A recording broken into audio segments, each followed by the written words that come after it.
కుమారుని కంటుంది. ఆ శిశువునకు యేసు అని పేరు పెడుతుంది. ఆయన మహనీయుడై మహోన్నతుని కుమారుడని పిలువబడతాడు. ప్రభువు దేవుడు తండ్రి అయిన దావీదు సింహాసనమును ఆయనకు ఇచ్చింది. ఆయన సర్వదా యాకోబు వంశీయులను పరిపాలిస్తాడు. ఆయన రాజ్యమునకు అంతమే ఉండదు.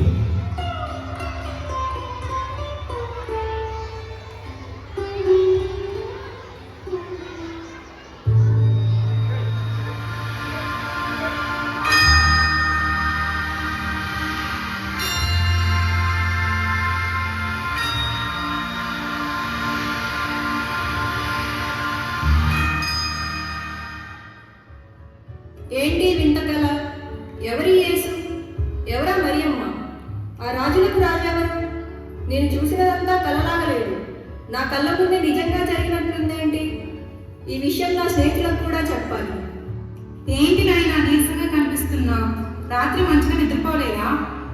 రాత్రి అంతా నిద్రపోకుండా ఏమి ఆలోచిస్తున్నావు నైనా? నేను చెప్పేది జాగ్రత్తగా వినండి. నాకు నిన్న ఒక కల వచ్చింది. అందులో ఒక దేవదూతను చూశాను. అతని శరీరము రత్నాలు మెరిసినట్లు మెరుస్తుంది. అతని ముఖము ఒక మెరుపులాగా తేజస్సుతో నిండి ఉంది. అతని కన్నులు అగ్నిలాగా వెలుగుతో నిండి ఉంది. కాళ్ళు చేతులు మెరుపు పెట్టిన కంచులాగా ప్రకాశిస్తున్నాయి. ఆ దేవదూత స్వరము చాలా గంభీరంగా ఉంది. ఆ దేవదూత ఏం చేసింది? అంతటి శక్తివంతమైన దేవదూత ఒక సాధారణ కన్యకు దర్శనమిచ్చింది. దేవదూత ఆ కన్యను మరియమ్మ అని పిలిచి, నీవు దేవుని అనుగ్రహము పొందావు. నీవు గర్భము ధరించి కుమారుని కంటావు. ఆ శిశువుకు యేసు అని పేరు పెట్టు అని చెప్పింది. అంతేకాకుండా అతను ఈ లోకానికి మహారాజు అవుతాడని, ఆయన రాజ్యంలో అంతమే ఉండదని చెప్పింది. ఆ పవిత్ర శిశువు దేవుని కుమారుడని పిలువబడతాడంట. నీ కళ చాలా బాగుంది నైనా. అది ఒక కలలాగా లేదు మాయా. నిజంగా జరిగిన సన్నివేశాన్ని నా కళతో చూసినట్టే ఉంది. అందుకే ఇంకా నిద్ర పట్టలేదు. ఈ కళ నిజమైతే ఎంత బాగుంటుందో. ఆ చిన్నారి యేసుతో ఆడుకుంటే ఇంకెంత బాగుంటుందో.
రోమన్ చక్రవర్తి ఉండగా ఇంకో రాజు గురించి పాటలు పాడి ఆడుతున్నారు. ఎంత ధైర్యం! భటులారా, వీరిని బంధించి 3 రోజులు చెరసాలలో పడేయండి. సేనాధిపతి, వీరు ఇంకా చిన్నపిల్లలు. వీరు ఏం మాట్లాడుతున్నారో వీరికి తెలియదు. వీరిని చెరసాలలో వేయడం దేనికి? నాకే ఎదురు చెప్తావా? ఎంత ధైర్యం! వీరిని కూడా వారితో చెరసాలలో పడేయండి. సేనాధిపతి, నన్ను క్షమించండి, నన్ను విడిచిపెట్టండి. హాహాహాహా. మీ యూదులకు ఇక ఏ రాజు రాలేడు. సీజర్ చక్రవర్తి తప్ప మీకు ఇక ఏ రాజు ఉండరు. మీరు ఎప్పటికీ మా కాలి కింద ధూళిలా మా సేవకులుగా బ్రతకాలి, మాకు దాసులుగా ఉండాలి. మిమ్మల్ని ఇక ఏ రాజు విడిపించలేరు. తీసుకు వెళ్ళండి.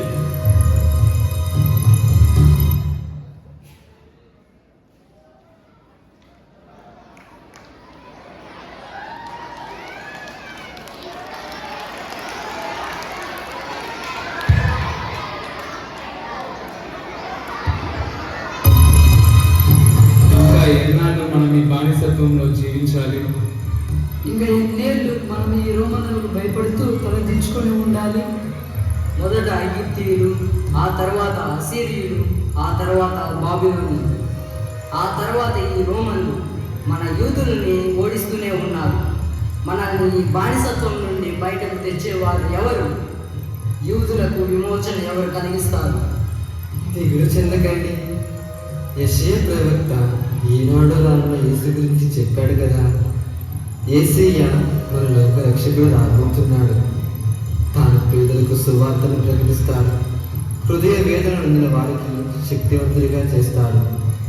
చెరసాలలో ఉన్న వారికి విడుదలను, బంధింపబడిన వారికి విముక్తిని ఇవ్వడానికి తానే స్వయంగా వస్తున్నాడు. ఓపిక పట్టండి.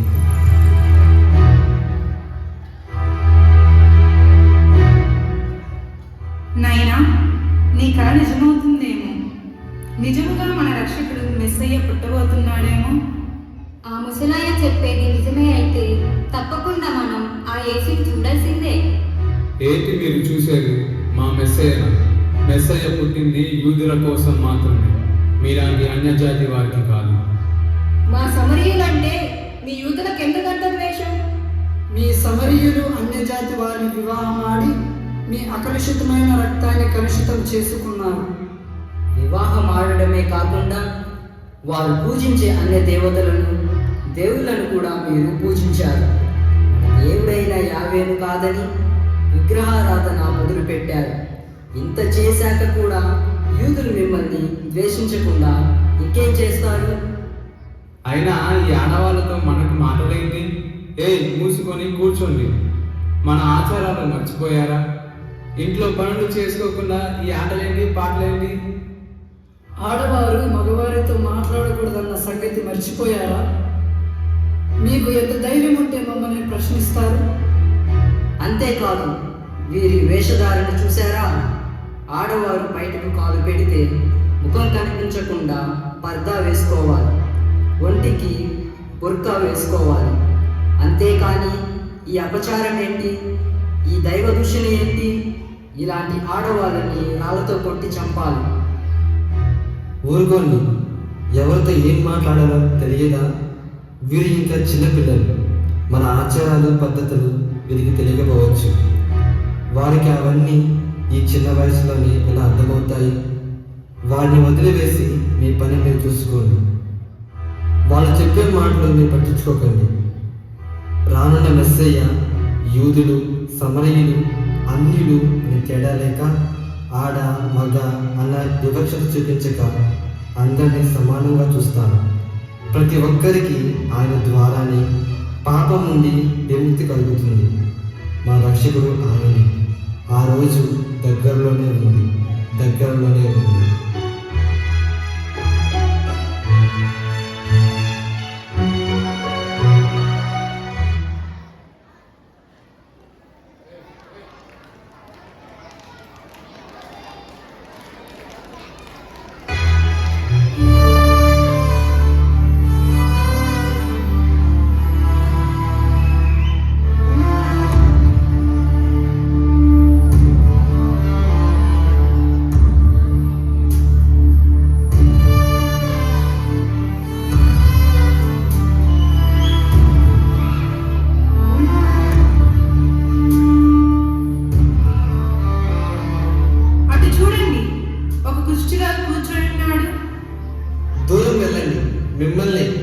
అపరిశుభ్రమైన వాడిని. ఎందుకు ఆ కుష్ఠరోగి అలా అరుస్తున్నాడు? కుష్ఠరోగులు అంటరాని వారు, వారి దగ్గరకు కూడా మనం వెళ్ళకూడదు. వారు ఊరి బయట అందరినీ వదిలేసి ఒంటరిగా ఉండాలి. వారు అపరిశుద్ధులు, చినిగిన బట్టలే ధరించాలి. ప్రజలకు దూరంగా ఉండి ఎవరైనా ఎదురుపడితే ఇలా అపరిశుభ్రుడను అపరిశుభ్రుడను అని పెద్దగా అరిచి అందరినీ హెచ్చరించాలి. అందుకే మనల్ని కూడా దూరం వెళ్ళమని ఇలా హెచ్చరిస్తున్నాడు. పాపం కదా తను. అందరికీ దూరంగా ఒక్కడే కుష్ఠరోగితో బాధపడుతూ ఎలా బ్రతుకుతాడో ఏంటో. నైనా, ఇలాంటి వారు ఊరి బయట చాలా మంది ఉన్నారు. వారిని పాపులుగా, అంటరాని వారిగా, అపరిశుద్ధులుగా భావించి ఎవరు అటువైపు కన్నెత్తి కూడా చూడరు. మమ్మల్ని చూసి జాలిపడకండి. మెస్సయ్య పుట్టే రోజు సమీపంలోనే ఉంది. మా మెస్సయ్య వచ్చి మరలా మమ్మల్ని శుద్ధులను చేస్తాడు. మా కుష్ఠ రోగాన్ని నయం చేసి తిరిగి మా కుటుంబాలతో ఆనందంగా జీవించేలా మా బ్రతుకులు మారుస్తాడు. మా రక్షకుడి కోసమే మేము 1000 కన్నులతో వేచి చూస్తున్నాం. మేమే కాదు, మాతో పాటు ఇంకెందరో అవిటివారు, గుడ్డివారు, మూగువారు, చెవిటివారు ఆ మెస్సయ్య కోసమే ఆశతో ఎదురు చూస్తున్నారు. మా రక్షకుడు వచ్చి గుడ్డివారికి చూపును, మూగవారికి మాటను, చెవిటి వారికి వినికిడిని ఖచ్చితంగా ఇస్తాడు. ఆ సమయం సమీపంలోనే ఉంది.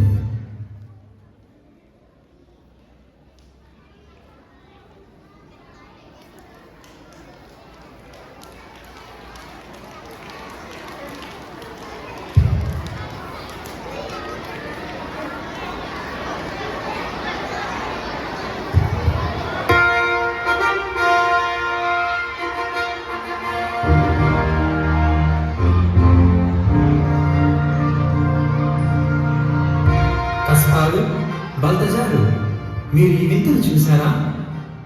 వింత? నాకేమీ తెలియట్లేదే. ఏమిటి మెల్కియోరు, దేని గురించి మాట్లాడుతున్నా? మీరు ఆకాశంలో ఏ మార్పును చూడలేదా?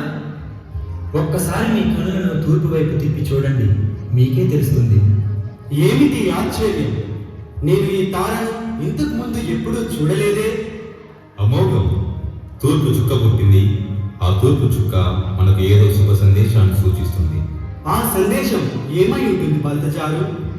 మునుపెన్నడూ చూడని ఇంతటి ప్రకాశవంతమైన నక్షత్రం తూర్పును పుట్టిందంటే అది ఖచ్చితంగా ఏదో గొప్ప విషయాన్ని సూచిస్తుంది. ఇంతటి జ్ఞానం కలిగిన మీకే ఈ విషయం అర్థం కాలేదా? ఈ తాళపత్రాలు చూడండి. సంఖ్యాకాండములో మోషే ప్రవక్త ఇజ్రాయేలు నుండి ఒక నక్షత్రం ఉదయిస్తుందని ఏనాడో ప్రవచించారు కదా. ఆ నక్షత్రం ఇదేనని నా మనసు గట్టిగా తెలుస్తోంది. అవును మెల్కియోరు, దావీదు వంశం నుండి ఒక నీతిగల రాజు ఉద్భవిస్తాడని, అతడు విజ్ఞానంతో పరిపాలించి నీతి న్యాయమును నెలకొల్పుతాడని ఆనాడే ఇర్మియా ప్రవక్త కూడా ప్రవచించారు కదా. అంతేకాదు కస్పారు, యెషయా ప్రవక్త కూడా ఒక కన్య గర్భం ధరించి దేవుని కుమారునికి జన్మనిస్తుందని చెప్పాడు. అవును బల్తజారు, మీకా ప్రవక్త రానున్న మన రక్షకుడు యేసు బెత్లెహేము నగరంలో పుడతారని చెప్పారు. ఆ మహా అద్భుతం జరిగే సమయం ఇదేనేమో. అవును, మనకు కనిపిస్తున్న ఆ మహా నక్షత్రం కూడా బెత్లెహేము దిశగా కదులుతోంది.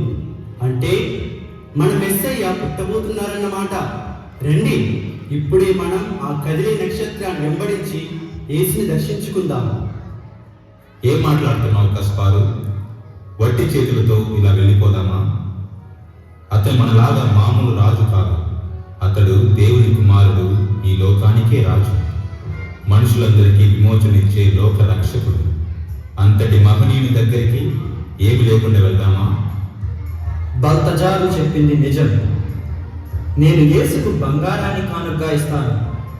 అది అతని రాజరికానికి చిహ్నంగా ఉంటుంది. నేను సుగంధ ద్రవ్యాన్ని ఆ చిన్నారి యేసుకు కానుకగా ఇస్తాను. అది అతని దైవత్వానికి చిహ్నంగా ఉంటుంది. మరి నువ్వేమిస్తావు బల్తజారు? నేను మరు అనే అభిషేక తైలాన్ని మన మెస్సయ్యకు కానుకగా సమర్పిస్తాను.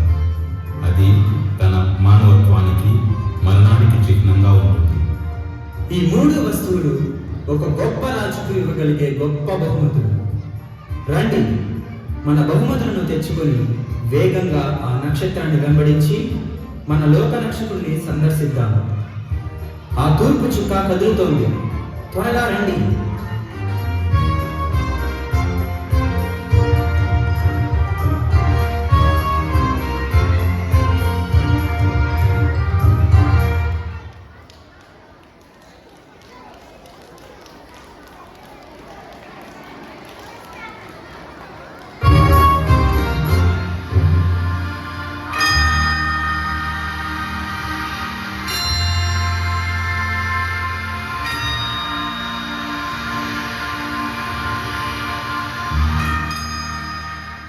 నీవు భయపడవద్దు.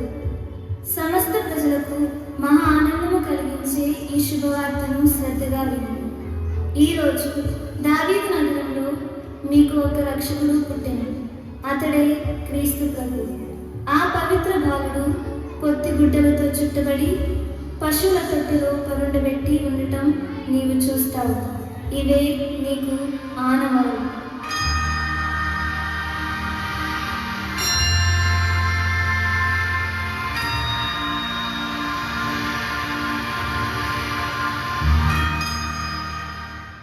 ఇది ఖచ్చితంగా కల కాదు. ఆ దేవదూత నాకు నిజంగా చెప్పిన మాటలు. ఇప్పుడే వెళ్ళి ఈ శుభవార్తను అందరికీ చెప్పాలి. ప్రియా, మాయా, నిద్రలేవండి. నాకు ఆ దేవదూత మరలా కలలో ప్రత్యక్షమైంది. మన రక్షకుడు, మన మెస్సయ్య పుట్టాడని నాతో చెప్పింది. రండి, ఈ విషయాన్ని అందరికీ చెబుదాం. అర్ధరాత్రిలో లేచి దేవదూత అంటావేంటినైనా? నీకు పిచ్చి పట్టిందా? నా మాట వినండి, నన్ను నమ్మండి, తొందరగా రండి.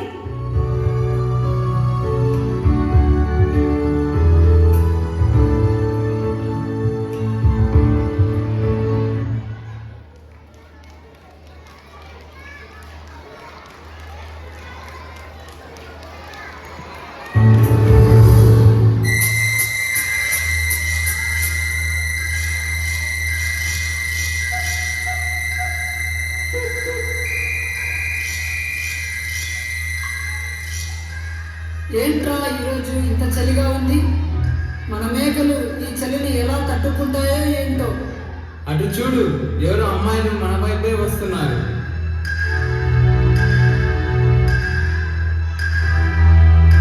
ఎవరమ్మా మీరు? అర్ధరాత్రి వేళ ఇంత చలిలో ఎటు వెళ్తున్నారు? అంత అవసరం ఏమొచ్చింది? మన రక్షకుడు పుట్టాడు, మన మెస్సయ్య పుట్టాడు. ఆ దేవదూత నాకు కలలో ప్రత్యక్షమై చెప్పింది. నన్ను నమ్మండి. ఏమిటమ్మా నువ్వు చెప్పేది? దేవదూత కనిపించడం ఏంటి? ఏదో భ్రమపడి ఉంటావు.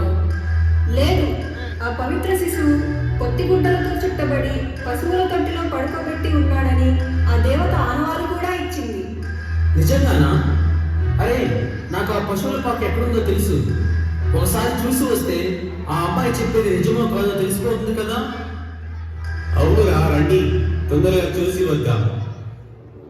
మెస్సయ్య పుట్టాడు, మన రక్షకుడు పుట్టాడు. పొత్తిగుడ్డలతో చుట్టబడి ఉన్నాడు. ఆ పశువుల తొట్టిలో పడుకోబెట్టి ఉన్నాడు.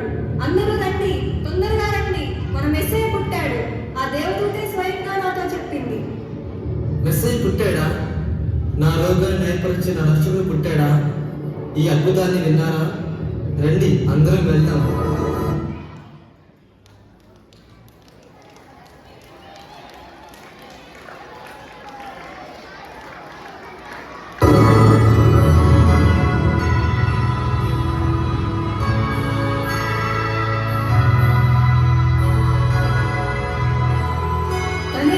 తనే మరియమ్మ. ఆ అమ్మని నేను నా కలలో చూశాను. ఆ దేవదూత ఆమెతోనే ఈ శుభవచనాలు పలికింది. అదిగో యేసయ్య పొత్తిగుడ్డలతో చుట్టబడి ఉన్నాడు చూడు. అవును, పశువుల తొట్టిలో పడుకోబెట్టి ఉన్నాడు. నైనా, నీవు నీ కలలో చూసిందంతా నిజమే. మన రక్షకుడు పుట్టాడు. అవును, నా కల తీరింది. నా కల నిజమైంది.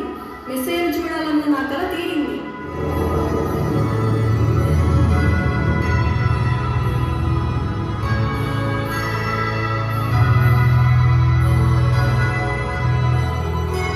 అది చూడండి, ఆ మహా నక్షత్రం ఆ పశువుల పాక మీదకు వచ్చి ఆగిపోయింది. మెస్సయ్య ఆ పశువుల పాకలో జన్మించి ఉంటారు. రండి, మన దేవుని కుమారుని దర్శించుకొని మన కానుకలను సమర్పిద్దాం. అరే అవిటవాడా, ఒరే చెవిటివాడా, మూగోడా, గుడ్డోడా, మీరు కూడా రండిరా. మనకు స్వస్థతనిచ్చే యేసయ్య ఇక్కడే ఉన్నాడు. ఆ మెసేజ్ను చూసినా చాలు మన రోగాలు నయమైపోతాయి. మనందరం మన కుటుంబాలతో కలిసి మరలా ఆనందంగా జీవించవచ్చు.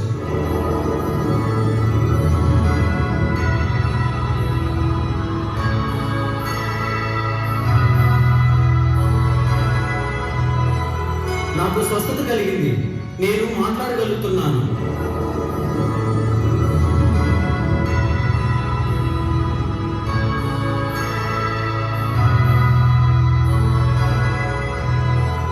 అవును, నేను కూడా నిటారుగా నిలిచి నడవగలుగుతున్నాను.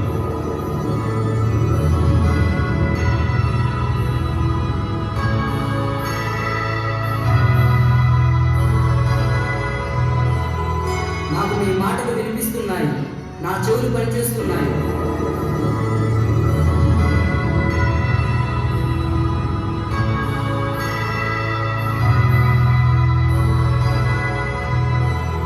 నేను చూడగలుగుతున్నాను. నాకు మీరందరూ కనిపిస్తున్నారు. యేసయ్య కనిపిస్తున్నారు.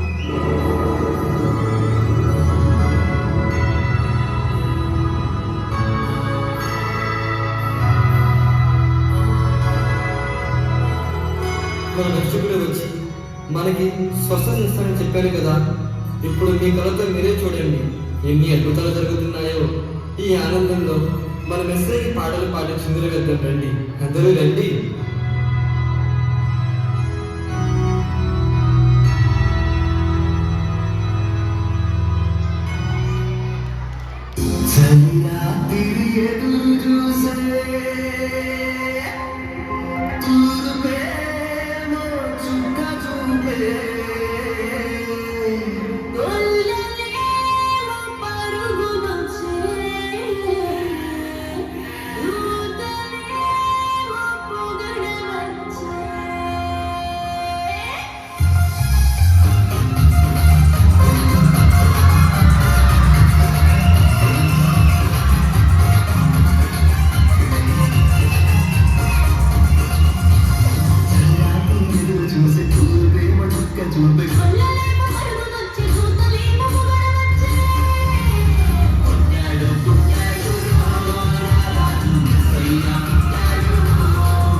Battery is perfect.